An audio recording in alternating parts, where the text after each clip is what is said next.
اور صدقے کا کہا جا رہا ہے، خرچ کرنے کا کہا جا رہا ہے کہ اللہ کی رضا کے لیے خرچ کرو چاہے کچھ بھی ہو، ٹھیک ہے۔ لیکن ہمارے ہاں ایک اور بڑی اہم بات سامنے آتی ہے کہ ہم جب کسی غیر کے گھر جاتے ہیں نا تو پھر تحفہ لے جاتے ہیں، لیکن جب کسی اپنے کے گھر جائیں نا تو پھر تحفہ نہیں لے جاتے۔ کیوں؟ ہم سوچتے ہیں کہ ان کو تحفہ دینے کی کیا ضرورت ہے، ایسے ہی سوچتے ہیں نا۔ دیکھیے اگر آپ لوگ ایسے سوچتے ہیں، آپ کو لگتا ہے کہ یہ تو اپنے ہی ہیں، ان کو کیا دینا ہے، ہمارے اپنوں میں تو کوئی فارمیلٹیز نہیں ہوتی نا، تو تحفہ دینا فارمیلٹی تھوڑی ہوتا ہے، تحفہ دینے سے تو محبت بڑھتی ہے۔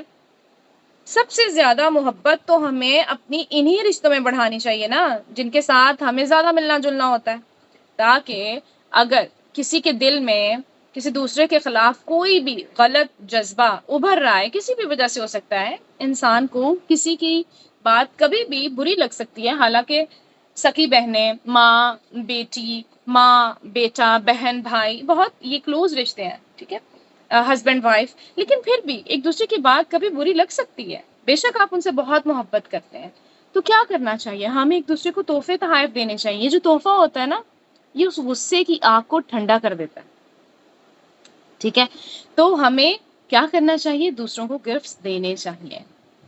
یہ گفٹس دیں گے نا تو محبت جگہ بنائے گی، اس لیے جب بھی کسی کی طرف جائیں کوشش کریں کہ کوئی بھی چھوٹا موٹا تحفہ ساتھ لے کر جائیں۔ تحفہ دینا کوئی رشوت نہیں ہوتی ہے، اکثر لوگ کسی کو تحفہ تب بھی دیتے ہیں جب انہوں نے کسی دوسرے سے کیا کرنا ہوتا ہے، کوئی کام نکلوانا ہوتا ہے، تو ایسا تو نہیں کرنا، کیونکہ انما الاعمال بالنیات، اعمال کا دار و مدار تو پھر نیتوں پر ہے۔ اگر ہم محبت بڑھانے کی نیت سے تحفہ دے رہے ہیں نا تو ہی محبت بڑھے گی، ورنہ پھر جیسی ہماری نیت ویسا ہی پھر آگے سے ہمیں پھل بھی ملے گا، ٹھیک ہے۔ دوسری بات یہ ہے کہ تحفہ دے کر کبھی دوسروں پر احسان نہیں جتانا چاہیے، جو کہ اکثر ہو جاتا ہے، جانے انجانے ہو جاتا ہے، کبھی کبھی ہم جان بوجھ کے نہیں کرتے، بس ایسے ہی نکل جاتا ہے منہ سے، اور بعد میں ہمیں احساس ہو رہا ہوتا ہے کہ ہم نے کیا کر دیا۔ کیونکہ لوگ اکثر تحفہ دیتے ہیں مگر بعد میں کیا کرتے ہیں، احسان جتاتے ہیں بار بار، پھر اگر احسان نہ جتائے نا تو کیا کرتے ہیں، واپسی کی امید رکھتے ہیں، وہ سمجھتے ہیں کہ اب ہم نے ان کو تحفہ دے دیا ہے نا تو اب ان کے لیے تو فرض ہی ہو گیا بھئی ہمیں واپس دینا، یہ تو پھر تحفہ نہیں ہوا نا، یہ تو مقابلے بازی ہو گئی۔ کوئی اگر آپ کو تحفہ نہیں دے سکتا، کوئی بھی مجبوری بیچارے کی ہو سکتی ہے، ہو سکتا ہے اس کے پاس اس وقت پیسے نہ ہوں، اس کے حالات نہ اچھے ہوں، یا کوئی بھی ریزن ہو سکتا ہے، وہ آپ کو تحفہ نہیں دے سکتا ریٹرن میں، تو کیا کریں گے، آپ تحفہ نہیں دیں گے؟ تو اگر تحفہ نہیں دیں گے تو صلہ رحمی کیسے ہوگی؟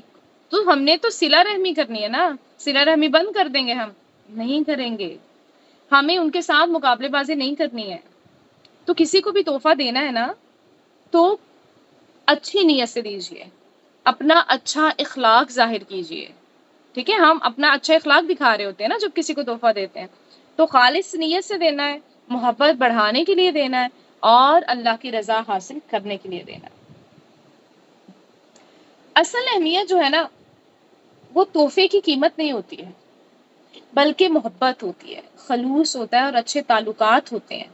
دیکھیں فار ایگزامپل، اگر آپ کے کوئی پڑوسی ہیں وہ بیمار ہیں تو ان کو ایک پلیٹ کھانا بھجوا دیں، جیسے رمضان میں بھی چند کھجوریں یا افطاری کا کچھ حصہ دے دیں، ضروری نہیں ہے کہ اب آپ پورے اچھے اچھے بڑے بڑے پلیٹر بنا کے دیں، اب آپ پلیٹر بنانے کے وہ نہیں ہے قابل، آپ کے پاس اتنے وسائل نہیں ہے تو اب آپ کسی کو کچھ بھی نہیں کھلائیں گے، ایسا تو نہیں کرنا چاہیے نا۔ کسی کی خوشی ہے، کوئی بھی خوشی کا موقع ہے، اسے چھوٹا سا تحفہ دے دیں، رسم و رواج میں نہ پڑے، اس نے ہماری شادی پہ اتنا دیا تھا، اس نے ہمارے بیٹے کی شادی پہ اتنا دیا تھا، ہم اس کی بہو کی شادی پہ اتنا دیں گے، بیٹے کی شادی پہ اتنا دیں گے، کیا ہے یہ کیا ہے، یہ تو مقابلے بازی ہے۔ جب کسی کو دیں تو کیا دینا ہے، اپنی طرف سے دینا ہے، اللہ کی رضا کے لیے دینا ہے۔ گھر میں کوئی زیادہ چیز بن گئی ہے تو پڑوسی کے ساتھ بانٹ لیں، کسی ضرورت مند کو تھوڑی سی مدد کر دیں یا تھوڑی سی رقم دے دیں، ٹھیک ہے۔ اصل میں ہوتا یہ ہے کہ انسان کے اندر نا ایک نفسیاتی اثر ہوتا ہے، کیا ہم لوگ کیا سمجھتے ہیں، ہم سمجھتے ہیں کہ اگر ہم زیادہ دیں گے نا تو ہی اچھی بات ہے، میں زیادہ دوں، میں بڑا دوں، بہت اعلیٰ دوں تو پھر ہی حق ادا ہوگا، ورنہ نہیں۔ اور بعض اوقات اپنی حیثیت بھی اتنی نہیں ہوتی ہے، تو پھر ہم سرے سے ہی نہیں دیتے ہیں. تو جتنی حیثیت ہے، جتنی بھی طاقت ہے، جو دے سکتے ہیں دیں. کیونکہ ہدیے کی جو روح ہے نا، وہ آپس میں محبت پیدا کرنا ہے. ٹھیک ہے، اس لیے اس چیز کو مد نظر رکھنا چاہیے اور خلوص دینا چاہیے، نہ کہ بہت زیادہ بڑی چیز کو ہم ایکسپیکٹ کر رہے ہوں کہ ہم بہت بڑی چیز کو دیں. ٹھیک ہے، ایک بات. اور اس کے علاوہ ایک اور چیز سامنے آتی ہے کہ جب ہم کسی کو گفٹ دیتے ہیں نا، تو لوگ اس کو اتنا ریپ کر دیتے ہیں، اتنا ریپ کر دیتے ہیں، سبحان اللہ، اس پہ اتنا اسراف ہوتا ہے. آپ کے گفٹ پیپر جو ہوتے ہیں وہ سستے تو آتے نہیں ہیں. اتنا اسراف کیوں؟ جتنے کہ آپ گفٹ پیپر لے رہے ہیں نا، اتنے پیسوں کا کسی اور کے لیے آپ کیا لے سکتے ہیں؟ گفٹ بھی لے سکتے ہیں. ٹھیک ہے، آپ نے ریپ کرنا ہے اس کو، ایک دفعہ ریپ کریں، لیکن ریپنگ پہ ریپنگ، ریپنگ پہ ریپنگ، یہ تو سراسر اسراف ہے. اس پر آپ اگر کسی سے کروا رہے ہیں، آپ اس کو پیسے بھی دیں گے. اگر آپ گھر پہ کر رہے ہیں، آپ کا اتنا سارا وقت بھی لگ رہا ہے. قیمتی سے قیمتی کاغذ آپ اس کے اوپر چڑھا رہے ہیں، اور کوئی کیا کرے گا؟ آپ کا وہ تحفہ لے گا، کاغذ کو پھاڑے گا اور پھر ہی پھینک دے گا. ٹھیک ہے، اب سوچے ذرا، اس کاغذ کے لیے کتنے درخت کٹے ہوں گے، جس کی وجہ سے یہاں پہ یہ اتنے سارے کاغذات تیار ہوتے ہیں. کتنا پیسہ لگتا ہے، کتنا ٹائم لگتا ہے. یعنی جس چیز کو آپ نے استعمال ہی نہیں کرنا ہے، صرف شو کے لیے، دکھاوے کے لیے، تو ہمیں اس سے بچنے کی ضرورت ہے. ٹھیک ہے، تو آپ کسی اچھے سے بیگ میں ڈال دیں، تاکہ وہ بیگ کپڑے کا ہوگا نا، بعد میں کوئی یوز بھی کر سکے. ٹھیک ہے، پہلے زمانے میں کیا ہوتا تھا، لوگ رومال بناتے تھے اور ان پر وہ کچھ میناکاری وغیرہ کرتے تھے، اور اس کے اندر پھر لوگوں کو تحفے لپیٹ کے دیتے تھے. بڑی محنت کا کام تھا، لیکن ایٹ لیسٹ چلے وہ کپڑا کہیں یوز تو ہو جاتا تھا. اب تو کاغذ سیدھا باسکٹ میں جاتے ہیں. ٹھیک ہے، تو ہمیں کیا کرنا ہے؟ ہمیں تحفہ تو دینا ہے، لیکن اچھے طریقے سے بھی دینا ہے. اس پر اسراف نہیں کرنا، سب کا خیال رکھنا ہے، سب کے وقت کا خیال رکھنا ہے، سب کے پیسوں کا خیال رکھنا ہے. اور اس کے علاوہ اب یہاں پر زیادہ تر کیا چلتے ہیں؟ پلاسٹک بیگ ہے. ٹھیک ہے، اب پلاسٹک بیگ میں جب ہم ڈال کے دیتے ہیں، اس کے بعد اللہ اکبر، اس کے اوپر پھر سے وہی ریپنگ اور کاغذ اور ڈیکوریشن اور پتہ نہیں کیا کیا. تو ہمیں ان سارے لوازمات میں پڑنے کی ضرورت نہیں ہے. تحفے کی اصل روح اس سے ختم ہو جائے گی، اس کا اصل مقصد جو ہے وہ چینج ہو جائے گا. کیسے؟ کبھی تو آپ اس پر منافقت کا خول چڑھا رہے ہیں. ٹھیک ہے، کبھی آپ اس پہ دکھاوے کا خول چڑھا رہے ہیں کہ آپ کا تحفہ دیکھنے میں سب سے زیادہ خوبصورت لگے، تو دکھاوا آ گیا نیت میں. کبھی آپ اپنے آپ کو دوسروں سے بڑا ثابت کرنے کا ایک خول سا چڑھا رہے ہیں. تو اگر ان سب چیزوں سے بچنا چاہتے ہیں نا، تو اپنی زندگی کو بھی آسان بنائیں اور دوسروں کی زندگیوں کو بھی آسان رہنے دیں. کیونکہ جب ایسے بھاری بھرگم لوازمات کر کے ہم کیا کرتے ہیں، دوسروں کو آگے تحفے پیش کرتے ہیں نا، تو وہ بھی پریشان ہو جاتے ہیں. اور اگلی دفعہ وہ تحفہ دینے سے پہلے 1000 بار بیچارہ سوچتا ہے کہ انہوں نے تو ہمیں اس طریقے سے تحفہ دیا تھا، پتہ نہیں اب ان کو کیسے پسند آئے گا. ہم تو اس طریقے سے دیتے ہیں، اتنا سادہ سا طریقہ ہے، پتہ نہیں ان کو اٹریکٹ کرے گا نہیں کرے گا. تو کیوں ہم دوسروں کے لیے مسائل کھڑے کر رہے ہیں. ٹھیک ہے، پھر اسی طرح یہ کہ کسی کو تحفہ جو ہے نا، وہ اس کی ضرورت کی چیز بھی دی جا سکتی ہے. ٹھیک ہے، جیسے ابھی ہم نے ذکر کیا کہ آپ کے ہمسائے کو کھانے کی ضرورت ہے، تو آپ کھانا بھجوا دیں. ٹھیک ہے، گھر میں آپ اپنے بہن بھائیوں کو کوئی چیز گفٹ کرتے ہیں، ہسبینڈ وائف کو کرتا ہے، وائف ہسبینڈ کو کرتی ہے، پیرنٹس کو کرتے ہیں، پیرنٹس بچوں کو کرتے ہیں. تو ہمیں ان کی ضرورت کی چیزوں کا پتہ ہوتا ہے کہ یہ اس کی ضرورت کی چیز ہے.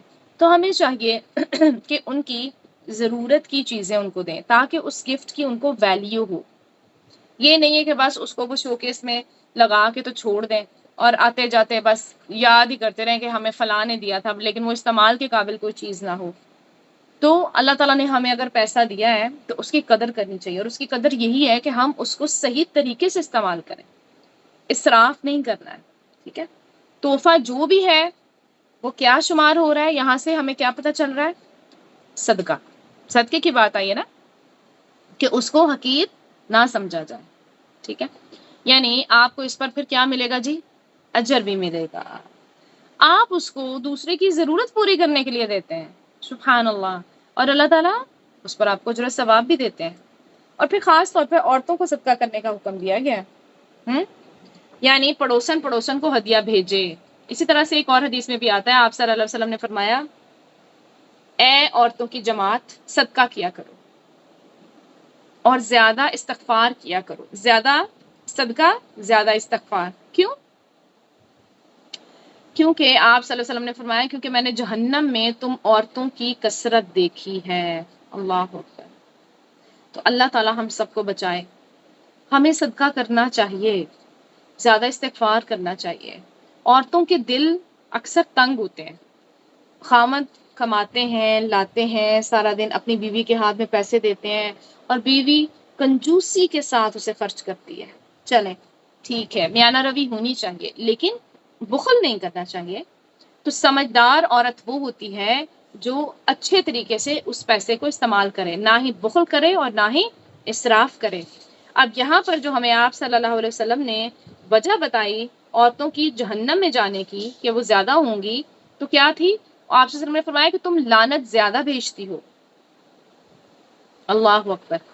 برے بھلے کہتی ہو لوگوں کو اور اپنے شوہر کی ناشکری کرتی ہو. تو یعنی شوہر سے کبھی بھی خوش نہیں ہوتی، کبھی بھی راضی نہیں ہوتی، اس کی کبھی بھی کوئی خوبی بیان نہیں کرتی. عموماً کیا ہوتا ہے، عورتیں اپنے شوہروں کی برائیاں ہی کر رہی ہوتی ہیں. تو اگر آپ نے اپنے شوہر کو کوئی چیز دی ہے یا آپ کے شوہر نے آپ کو کوئی چیز دی ہے تو اس کی قدر کیجیے، اس کا ذکر کیجیے، اس کو بیان بھی کیجیے، دکھاوے کی نیت سے نہیں بلکہ اسے خوش کرنے کی نیت سے. اسے خوشی ہوگی اگر آپ اس کے دیے گئے تحفے کی قدر کریں گے. تو تحفے کی قدر کرنا بھی ہمیں سیکھنا ہے اور تحفہ اچھے انداز میں لوگوں کو دینا بھی سیکھنا ہے. ٹھیک ہے. اور اس میں سب سے زیادہ اہم چیز جو میں نے بتایا وہ کیا ہے؟ خلوص نیت سے دینا ہے تاکہ لوگوں کے دلوں میں محبت پیدا ہو. اور اس کے بعد ہم نے یہ بھی دیکھا کہ کیا کرنا ہے، جو ظاہر ہے نا اس کا وہ بھی اچھا ہونا چاہیے. ٹھیک ہے، اس پہ اسراف نہیں ہونا چاہیے. تو حاصل کلام ہمارے پاس کیا ہے جی؟ کہ چھوٹی نیکی کو بھی آپ نے معمولی نہیں سمجھنا. پڑوسیوں سے اچھے تعلقات رکھنے ہیں انشاءاللہ عز و جل. تحفہ دینے میں شرم محسوس نہ کریں. اللہ تعالیٰ نیت اور اخلاص کو دیکھتے ہیں، چیز کی قیمت کو نہیں دیکھتے. اس لیے آج کے دور میں اگر کوئی شخص صرف ایک چاکلیٹ بھی دے دیتا ہے نا، ایک پھل بھی دے دیتا ہے یا ایک پلیٹ کھانا بھی دے تو محبت سے دے اور لینے والا بھی اس کی قدر کرے، تو ہی ہم اس حدیث پر عمل کر پائیں گے انشاءاللہ عز و جل.